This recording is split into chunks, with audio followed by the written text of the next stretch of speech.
जाके भोरे भोरे मम्मी से 10 गाड़ी खा के, ठीक है। गंगा जी में जाके डुबकी लगा के 14 दिन से जमा हुआ मैल छोड़ा के, ठीक है। गंगा जी के पावन जल से तन मन शुद्ध कर आएंगे, ठीक है। गंगा जी के पावन जल से तन मन शुद्ध कर आएंगे।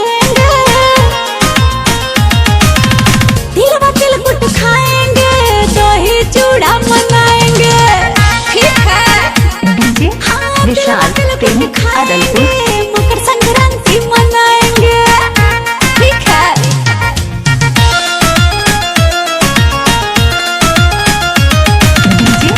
विशाल प्रेमी अदलपुर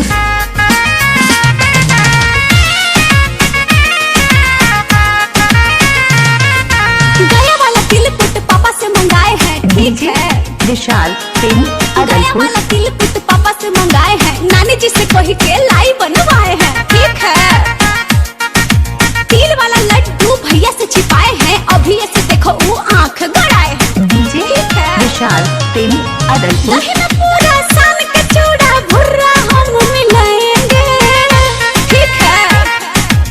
दही में पूरा सान के चूड़ा विशाल भुर्रा प्रेमी हम अदलपुर मिलाएंगे, ठीक है ना। तिलवा तिलकुट खाएंगे, दही चूड़ा मनाएंगे, ठीक है।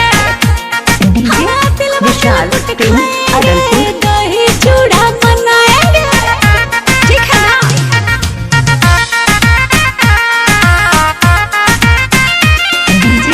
विशाल प्रेमी अदलपुर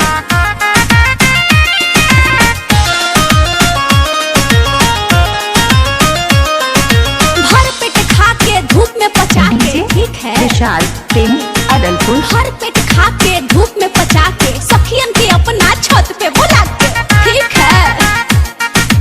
मस्ती करेंगे धूम मचा के सबका सुपर विशाल